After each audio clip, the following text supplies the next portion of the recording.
안녕하세요 여러분, 러브SOS 365입니다.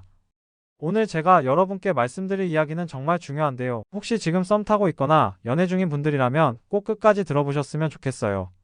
왜냐하면 오늘 이야기할 내용이 여러분의 인생을 바꿀 수도 있거든요. 바로 절대 연애하면 안 되는 여성의 특징에 대해서 말씀드릴 건데요.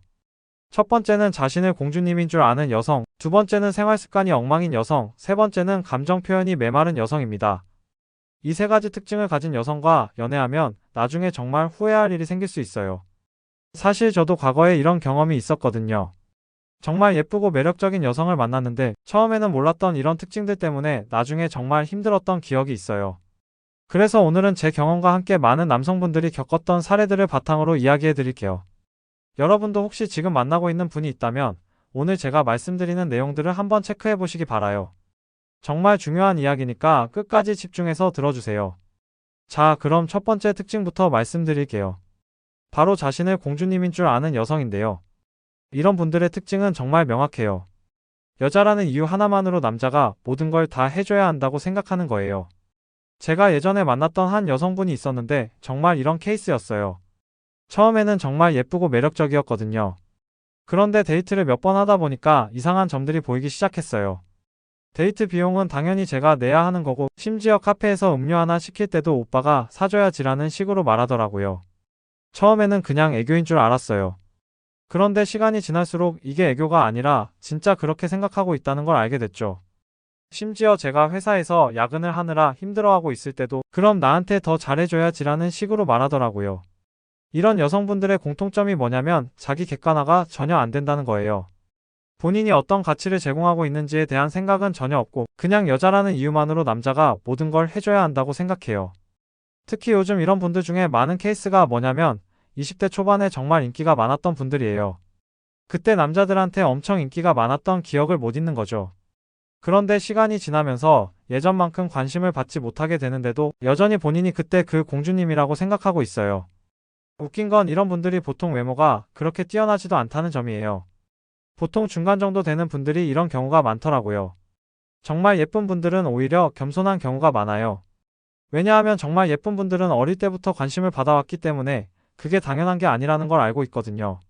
그런데 중간 정도 외모의 20대 초반에 잠깐 인기를 맛본 분들은 그 짧은 전성기를 평생의 가치라고 착각하는 경우가 많아요. 그래서 30대가 되어서도 여전히 본인이 공주님이라고 생각하고 있죠. 이런 분들과 연애하면 정말 힘들어요. 왜냐하면 관계에서 균형이 전혀 맞지 않거든요. 남자는 계속 주기만 하고 여자는 받기만 해요. 그리고 받는 것도 당연하다고 생각하니까 고마워하지도 않아요. 제가 아는 한 선배님이 이런 여성분과 결혼을 했는데 정말 힘들어 하시더라고요. 결혼 전에는 그래도 오빠가 잘해줘서 좋아라는 말이라도 했는데 결혼하고 나니까 남편이 돈 버는 게 당연하지라는 식으로 바뀌었다고 하더라고요. 심지어 본인 친구들과 비교까지 하기 시작했대요. 내 친구 남편은 이번에 명품 가방도 사줬는데라는 식으로요. 그 선배님이 정말 열심히 일해서 번 돈인데도 전혀 고마워하지 않고 오히려 더 요구하기 시작했다고 하더라고요. 이런 여성분들의 또 다른 특징은 경제관념이 없다는 거예요. 본인 돈은 아끼면서 남자 돈은 펑펑 쓰려고 해요. 데이트할 때도 비싼 곳만 가려고 하고 선물도 비싼 걸 원해요. 그런데 본인은 남자에게 뭘 해주려고 하지 않아요. 저도 예전에 이런 경험이 있었는데 한 여성분과 데이트할 때 제가 이번에는 반반 낼까? 라고 물어본 적이 있어요. 그런데 그분이 정말 기분 나빠하더라고요. 남자가 당연히 내야 하는 거 아니야? 라고 하면서요. 그때 정말 깨달았어요. 이 사람은 나를 남자친구로 보는 게 아니라 그냥 돈 내는 기계로 보고 있구나 하고요. 그래서 그 관계는 바로 정리했죠. 정상적인 여성분들은 그렇지 않아요. 남자가 계속 돈을 내면 오빠가 많이 냈으니까 이번에는 내가 내게라고 하거나 적어도 고마워라는 말은 해요. 그런데 문제가 있는 분들은 그런 말 자체가 없어요. 이런 분들과 연애하면 나중에 정말 후회하게 돼요. 왜냐하면 결혼하고 나서도 똑같거든요. 오히려 더 심해져요. 연애할 때는 그래도 헤어질 수 있다는 생각 때문에 어느 정도 조심하는데 결혼하고 나면 아예 본색을 드러내요. 그리고 이런 분들은 보통 본인 능력도 별로 없어요. 취업도 제대로 안 되어 있거나 되어 있어도 별로 대단하지 않은 직장인 경우가 많아요. 그런데도 남자에게는 엄청난 스펙을 요구해요. 연봉 억대는 기본이고 집도 있어야 하고 차도 좋은 걸 타야 한다고 생각해요. 정말 웃긴 건 본인은 월급 200만 원도 안 되면서 남자한테는 연봉 억대를 요구한다는 거예요. 그리고 그게 당연하다고 생각해요. 나는 여자니까라는 이유로요. 이런 분들을 어떻게 구별할 수 있냐면 데이트할 때 작은 신호들을 보면 돼요. 예를 들어서 카페에서 음료를 시킬 때 당연히 남자가 내야 한다고 생각하는지 확인해 보세요. 아니면 택시를 탈 때도 당연히 남자가 내야 한다고 생각하는지요. 정상적인 분들은 내가 낼게 또는 고마워라는 말을 해요. 그런데 문제가 있는 분들은 그런 말 자체가 없어요. 그냥 당연하다고 생각하거든요. 그리고 이런 분들은 보통 본인이 관계에서 어떤 기여를 할 건지에 대한 생각이 전혀 없어요. 그냥 남자가 모든 걸 해주기를 바라죠. 심지어 결혼하면 일도 안 하겠다고 하는 분들도 있어요. 그러면서 남자한테는 더 많이 벌어오라고 해요. 이런 관계는 절대 오래 갈 수 없어요. 왜냐하면 균형이 맞지 않거든요. 한쪽은 계속 주기만 하고 다른 쪽은 받기만 하면 언젠가는 주는 쪽이 지치게 되어 있어요. 그래서 연애 초기부터 이런 신호들을 잘 봐야 해요. 그리고 만약에 이런 신호들이 보인다면 빨리 관계를 정리하는 게 좋아요. 나중에 더 깊어진 다음에 정리하려고 하면 더 힘들어져요. 자, 이제 두 번째 특징에 대해서 말씀드릴게요. 바로 생활 습관이 엉망인 여성인데요. 이건 정말 중요한 포인트예요. 왜냐하면 나중에 결혼해서 같이 살게 되면 직접적으로 영향을 받는 부분이거든요. 이런 분들의 특징을 어떻게 알 수 있냐면 가방을 한번 보세요. 가방 안이 정말 엉망진창인 분들이 있어요. 몇 달 전 영수증이 구겨져서 들어있고 화장품들이 뒤섞여 있고 뭐가 뭔지 모르게 되어 있는 경우가 있거든요. 제가 예전에 만났던 한 여성분이 그랬어요. 처음에는 정말 예쁘고 스타일도 좋았거든요. 그런데 어느 날 카페에서 만났는데 그분이 가방에서 뭔가를 찾으려고 하는데 정말 오래 걸리더라고요. 가방 안을 보니까 정말 엉망이었어요. 그때는 그냥 좀 정리를 안 하는 스타일이구나 정도로 생각했어요. 그런데 나중에 그분 집에 가보니까 정말 충격이었어요. 집이 정말 엉망진창이었거든요. 옷은 아무데나 던져져 있고 설거지는 며칠째 안 한 것 같고 화장실도 정말 더러웠어요. 그분이 하는 말이 나는 원래 정리정돈을 못해라고 하더라고요. 그런데 이게 단순히 정리정돈을 못하는 수준이 아니었어요. 정말 비위생적인 수준이었거든요. 이런 분들의 문제가 뭐냐면 본인이 사용하는 공간에 대한 책임감이 전혀 없다는 거예요. 그냥 누군가가 치워줄 거라고 생각하거나 아니면 아예 신경을 안 써요. 데이트할 때도 이런 신호들이 나타나요. 예를 들어서 카페에서 음료를 마시고 나서 컵을 그냥 두고 가려고 한다거나 영화관에서 팝콘을 흘리고도 치우지 않는다거나 하는 식으로요. 처음에는 그냥 좀 대충 사는 스타일이구나 정도로 생각할 수 있어요. 그런데 이게 단순한 습관 문제가 아니라 다른 사람에 대한 배려가 부족하다는 신호일 수 있어요. 제가 아는 한 친구가 이런 여성분과 결혼을 했는데 정말 힘들어하고 있어요. 결혼 전에는 그래도 본인 집이니까 어느 정도 관리를 했는데 결혼하고 나서는 아예 손을 놓았다고 하더라고요. 나는 원래 집안일을 못해라고 하면서 모든 걸 남편한테 맡기려고 한대요. 그런데 남편도 직장을 다니고 있는데 집에 와서 청소까지 다 해야 하니까 정말 힘들다고 하더라고요. 더 큰 문제는 아이가 생겼을 때예요. 아이를 키우려면 정말 깨끗한 환경이 필요한데 이런 분들은 그런 개념 자체가 없어요. 아이 방도 정리가 안 되어 있고 아이 용품들도 아무 데나 둬요. 실제로 청소업체에서 일하는 분한테 들은 이야기인데 정말 심각하게 더러운 집들의 대부분이 여성 단독 거주 또는 여성이 주도하는 가정이라고 하더라고요. 물론 모든 여성이 그런 건 아니지만 극단적인 케이스들은 대부분 그렇다고 해요. 이런 분들과 연애하면 나중에 정말 스트레스 받아요. 왜냐하면 같이 있는 공간이 계속 더러워지는데 정작 본인은 신경을 안 쓰거든요. 그래서 결국 남자가 다 치워야 해요. 그리고 이런 습관은 잘 안 바뀌어요. 어릴 때부터 형성된 습관이니까 갑자기 바뀌기 어려워요. 특히 결혼하고 나서는 더더욱 바뀌지 않아요. 왜냐하면 이제 안전지대에 들어왔다고 생각하니까 아예 노력을 안 하게 되거든요. 반대로 정말 깔끔한 분들도 있어요. 이런 분들은 본인이 사용하는 공간을 항상 깨끗하게 유지해요. 가방 안도 정리가 잘 되어 있고 집도 항상 깔끔해요. 이런 분들의 좋은 점이 뭐냐면 본인이 해야 할 일을 남에게 떠넘기지 않는다는 거예요. 본인 몫은 본인이 하려고 해요. 그래서 연애할 때도 남자에게만 의존하지 않고 본인도 뭔가를 기여하려고 해요. 특히 깔끔한 걸 좋아하는 분들은 남자가 대충 해놓은 것도 본인이 다시 정리하는 경우가 많아요. 그래서 남자 입장에서는 오히려 편할 수 있어요. 물론 너무 결벽증에 가까운 분들은 또 다른 문제가 있을 수 있어요. 남자가 조금만 어지럽혀도 스트레스 받는 경우가 있거든요. 그런데 그래도 더러운 것보다는 깔끔한 게 훨씬 나아요. 이런 분들을 어떻게 구별할 수 있냐면 데이트할 때 작은 행동들을 보면 돼요. 예를 들어서 식사를 하고 나서 테이블을 정리하는지 본인이 사용한 물건을 제자리에 두는지 확인해 보세요. 그리고 가능하면 그분 집에 가보는 것도 좋아요. 집이 그 사람의 진짜 모습을 보여주거든요. 밖에서는 아무리 꾸며도 집은 속일 수 없어요. 만약에 집에 초대하지 않으려고 한다면 그것도 하나의 신호일 수 있어요. 혹시 집이 너무 더러워서 보여주기 부끄러운 건 아닌지 의심해 볼 필요가 있어요. 여행을 같이 가는 것도 좋은 방법이에요. 여행을 가면 그 사람의 생활 습관이 그대로 드러나거든요. 호텔 방을 어떻게 사용하는지, 짐을 어떻게 정리하는지 보면 알 수 있어요. 제가 예전에 한 여성분과 여행을 간 적이 있는데 정말 충격이었어요. 하루 만에 호텔 방이 완전히 엉망이 되었거든요. 옷은 아무데나 던져져 있고 화장품은 여기저기 흩어져 있고 정말 발 디딜 틈이 없을 정도였어요. 그런데 정작 본인은 전혀 신경 쓰지 않더라고요. 어차피 청소 아주머니가 치워주실 거야 라고 하면서요. 그때 정말 깨달았어요. 이 사람과는 절대 같이 살 수 없겠구나 하고요. 반대로 정말 깔끔한 분과 여행을 간 적도 있는데 정말 감동이었어요. 매일 아침에 일어나면 방을 깔끔하게 정리하고 본인이 사용한 물건들을 제자리에 두고 심지어 제가 어지럽힌 것까지 정리해 주더라고요. 그런 분들과 있으면 정말 편해요. 왜냐하면 서로 배려하는 마음이 있으니까 관계 자체가 편안해져요. 생활 습관이라는 게 정말 중요해요. 왜냐하면 나중에 결혼해서 같이 살게 되면 매일매일 마주해야 하는 부분이거든요. 아무리 사랑한다고 해도 매일 더러운 환경에서 살아야 한다면 스트레스 받을 수밖에 없어요. 특히 아이가 생기면 더 중요해져요. 아이들은 면역력이 약하니까 깨끗한 환경에서 키워야 해요. 그런데 엄마가 정리정돈을 못하면 아이가 자라는 환경이 엉망이 될 수밖에 없어요. 그래서 연애할 때부터 이런 부분들을 잘 봐야 해요. 그리고 만약에 문제가 있다면 바뀔 수 있는지 확인해 봐야 해요. 물론 대부분은 잘 안 바뀌지만 정말 노력하는 분들도 있거든요. 하지만 본인이 문제라는 인식 자체가 없는 분들은 절대 바뀌지 않아요. 나는 원래 이런 사람이야 라고 하면서 바뀔 생각 자체를 안 해요. 이런 분들과는 연애하지 않는 게 좋아요. 자, 이제 세 번째 특징에 대해서 말씀드릴게요. 바로 감정 표현이 메마른 여성인데요. 이것도 정말 중요한 포인트예요. 이런 분들의 특징이 뭐냐면 아무리 잘해줘도 반응이 없어요. 정말 비싼 선물을 사줘도 아, 그래라고 하거나 심지어는 괜찮네 정도의 반응만 보여요. 제가 예전에 만났던 한 여성분이 그랬어요. 정말 예쁘고 스타일도 좋았는데 반응이 정말 없더라고요. 제가 생일 선물로 꽤 비싼 목걸이를 사줬는데 아, 고마워라고 한마디 하고 끝이었어요.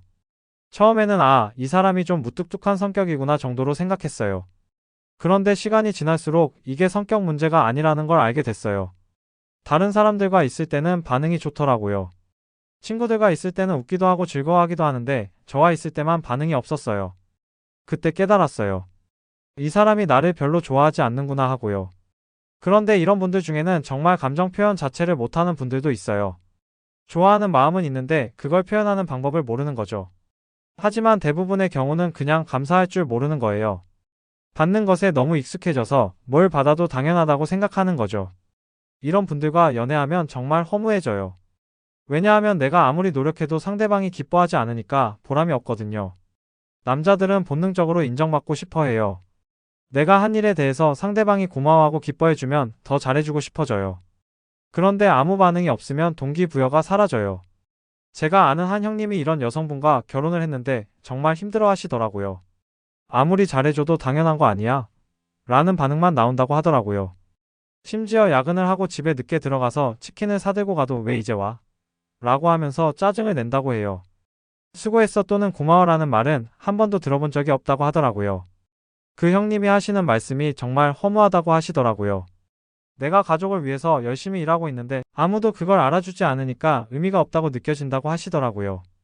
실제로 기혼 남성들을 대상으로 한 조사에서도 남편이 가장 불행하다고 느끼는 순간이 언제냐고 물었을 때 아내가 내 노력을 당연하게 여길 때라는 답변이 가장 많았다고 해요. 이게 정말 중요한 포인트예요. 남자들은 인정받고 싶어 하는 욕구가 정말 강해요. 이건 단순히 감정적인 문제가 아니라 남자의 본능과 관련된 거예요. 인류 역사를 보면 남자들은 항상 자신의 가치를 증명해야 했어요. 사냥을 잘하는 남자, 전쟁에서 용감한 남자, 가족을 잘 부양하는 남자가 인정받았죠. 그래서 남자들은 본능적으로 인정받고 싶어 해요. 그런데 아무리 노력해도 인정받지 못하면 남자들은 정말 무너져요. 심지어 다른 곳에서 인정받을 수 있는 환경을 찾아 떠나려고 해요. 실제로 불륜을 저지르는 남자들의 이야기를 들어보면 대부분 집에서는 아무도 나를 알아주지 않는다는 말을 해요. 물론 불륜이 정당화될 수는 없지만 그런 심리를 이해할 수는 있어요. 반대로 감정 표현이 풍부한 여성분들도 있어요.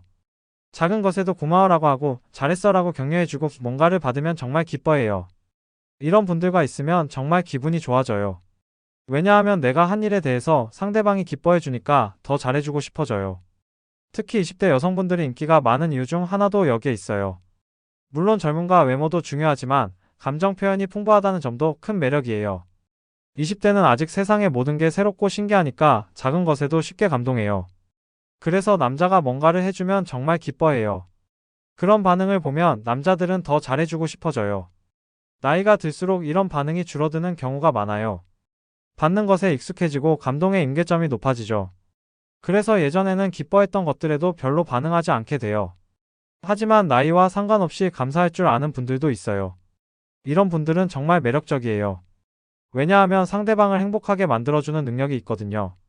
이런 분들을 어떻게 구별할 수 있냐면 작은 호의를 베풀었을 때 반응을 보면 돼요. 예를 들어서 문을 열어준다거나 음식을 나눠준다거나 집까지 바래다 준다거나 할 때 어떻게 반응하는지 보세요. 정상적인 분들은 고마워라고 하거나 미소를 지어주거나 뭔가 감사의 표현을 해요. 그런데 문제가 있는 분들은 그냥 당연하다는 듯이 넘어가요. 특히 선물을 줄 때 반응을 보는 게 좋아요. 비싼 선물이 아니어도 돼요. 작은 선물이라도 정말 기뻐해주는 분들이 있는 반면에 아무리 비싼 선물을 줘도 별로 반응하지 않는 분들이 있어요. 제가 예전에 한 여성분께 꽃을 선물한 적이 있는데 정말 기뻐하시더라고요. 그냥 길에서 파는 작은 꽃다발이었는데도 마치 다이아몬드 반지를 받은 것처럼 기뻐하시더라고요. 그런 반응을 보니까 저도 정말 기분이 좋았어요. 반대로 다른 분께는 꽤 비싼 액세서리를 선물했는데 아, 그래라는 반응만 나오더라고요. 그때 정말 허무했어요. 내가 정성스럽게 준비한 선물인데 전혀 기뻐하지 않으니까요. 이런 차이가 정말 중요해요. 왜냐하면 연애라는 게 서로 감정을 주고받는 거잖아요. 내가 주는 감정을 상대방이 받아주고 또 그 감정을 다시 돌려줘야 해요. 그런데 한쪽만 계속 주고 다른 쪽은 받기만 한다면 언젠가는 균형이 무너져요. 주는 쪽은 점점 지치게 되고 받는 쪽은 점점 당연하게 여기게 돼요. 특히 결혼하고 나서는 이런 문제가 더 심해져요. 연애할 때는 그래도 어느 정도 노력하는데 결혼하고 나면 아예 노력을 안 하게 되는 경우가 많아요. 제가 아는 한 부부가 있는데 남편이 정말 잘해주는 분이에요. 집안일도 도와주고 아이도 잘 봐주고 경제적으로도 책임지고 있어요. 그런데 아내는 그런 걸 전혀 고마워하지 않아요. 심지어 남편이 그 정도는 해야지라고 말한다고 하더라고요. 그 남편분이 정말 힘들어 하시더라고요. 내가 아무리 노력해도 아무도 알아주지 않으니까 의미가 없다고 느껴진다고 하시더라고요. 이런 상황이 계속되면 남자들은 정말 무너져요. 심지어 우울증에 걸리는 경우도 있어요. 왜냐하면 자신의 존재 가치를 느끼지 못하게 되거든요. 반대로 감사할 줄 아는 아내를 둔 남편들은 정말 행복해해요. 아무리 힘든 일이 있어도 집에 가면 아내가 수고했어라고 말해주니까 모든 피로가 풀린다고 해요. 이게 정말 중요한 거예요. 말 한마디가 사람을 살리기도 하고 죽이기도 해요. 특히 가장 가까운 사람의 말은 더더욱 그래요. 그래서 연애할 때부터 이런 부분들을 잘 봐야 해요. 내가 뭔가를 해줬을 때 상대방이 어떻게 반응하는지 확인해 보세요. 정말 고마워하는지 아니면 당연하다고 생각하는지요. 만약에 당연하다고 생각하는 분이라면 그 관계는 다시 한번 생각해 보는 게 좋아요. 왜냐하면 나중에 더 힘들어질 가능성이 크거든요. 물론 모든 사람이 감정 표현을 잘하는 건 아니에요. 어떤 분들은 마음은 있는데 표현을 잘 못하는 경우도 있어요. 그런 분들은 말로는 표현을 못해도 다른 방식으로 감사의 마음을 보여줘요.